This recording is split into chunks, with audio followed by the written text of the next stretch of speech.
দুবারের মুখ্যমন্ত্রীর নিষ্ঠা পদকপ্রাপ্ত পুলিশ আধিকারিক পরেশ রায়কে সম্মানিত করা হলো সিএল এর পক্ষ থেকে। রবিবার সন্ধ্যায় বারাসাত কলোনি মোড় সংলগ্ন এক অনুষ্ঠান মঞ্চে তাকে সম্মানিত করা হয়।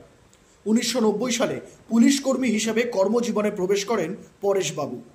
উত্তর ও দক্ষিণ 24 পরগনা মিলিয়ে মোট 18টি থানায় ওসি, আইসি ও সিআই পদে কাজ করার অভিজ্ঞতা আছে তার। বসিরহাট থানায় থাকাকালীন পরেশবাবু কান্দাহার বিমান অপহরণ কাণ্ডের সঙ্গে জড়িত অন্যতম নায়ক কুখ্যাত জঙ্গি বিল্লাল হোসেনকে অস্ত্রসহ গ্রেফতার করেছিলেন তিনি। এক কথায় বলাই যায়, পরেশবাবুর কর্মজীবনের সাফল্যের মুকুটে সবচেয়ে বড় পালক। কর্মজীবন শেষ হয়ে গেল, তাকে যে মানুষ এখনো ভোলেনি তার জন্য গর্বিত বোধ করেন প্রাক্তন পুলিশ কর্তা পরেশ রায়। এদিন তিনি বলেন, সিএলএ বারাসাত এরা প্রতি বছরই অ্যাওয়ার্ড দেয়। আমাকে এবার অ্যাওয়ার্ড দেওয়ার কারণ হচ্ছে আমি খুব সম্প্রতি অবসর গ্রহণ করেছি এবং আমি এই বারাসাতেই চাকরি শুরু করেছিলাম এবং এখানে আমি আইসি ছিলাম এবং অনেক বড় বড় কাজ আমরা পাবলিকের সহায়তা নিয়ে, জনগণের সহায়তা নিয়ে আমি করেছি।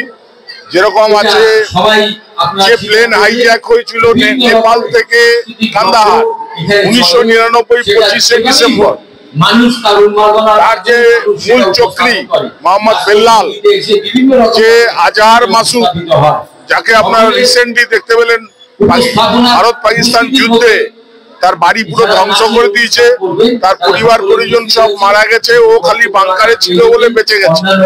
সেই আজহার মাসুদকে ছাড়িয়ে নিয়েছিল বেল্লালরা। সেই বেল্লালকে আমি বসিরহাট থানার বড়বাবু থাকাকালীন 2000 সালের 27শে এপ্রিল আমরা অ্যারেস্ট করেছিলাম এবং ভারতবর্ষের সমস্ত রাজ্য থেকে ইন্টেলিজেন্স ডিপার্টমেন্ট আসে, বেল্লালকে জিজ্ঞাসাবাদ করে এবং সবাই অ্যারেস্ট করে, ওকে সোন অ্যারেস্ট এবং অন্যান্য কাজের জন্য এরা আমাকে অ্যাওয়ার্ড দিচ্ছে, যার জন্য আমি অবসর গ্রহণ করেছি। আমি অ্যাওয়ার্ড নিচ্ছি।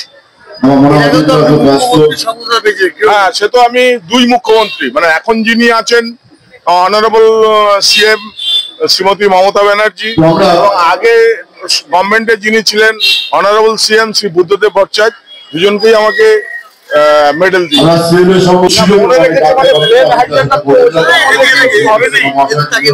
ওয়েস্ট বেঙ্গলের কেউ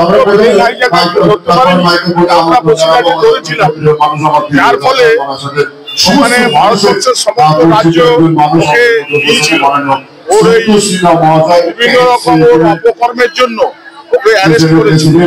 এবং এখন আবার এই যে আজহার মাসুদ, যার নাম উঠে এসছে, ভারতবর্ষের মিলিটারিরা ধ্বংস করে দিয়েছে, এয়ারফোর্স ওদের ট্রেনগুলো ধ্বংস করে দিয়েছে, কিন্তু ও বাংকারে ছিল বলে কোন রকম বেঁচে গেছে আজহার মাসুদ।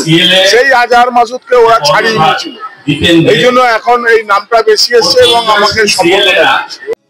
এয়ার ইনফ্রাস্ট্রাকচারের উদ্যোগে অহনা অ্যাপার্টমেন্ট বারাসাতের হৃদয়পুরে নৃপেন ঘোষ সরণিতে তৈরি হচ্ছে নতুন আবাসন প্রকল্প।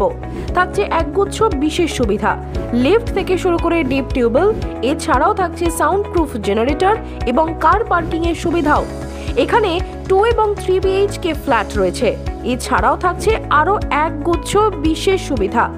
বিস্তারিত জানতে ফোন করুন স্ক্রিনে দেওয়া ফোন নম্বরে। সাধ্যের মধ্যে স্বাদ পূরণ।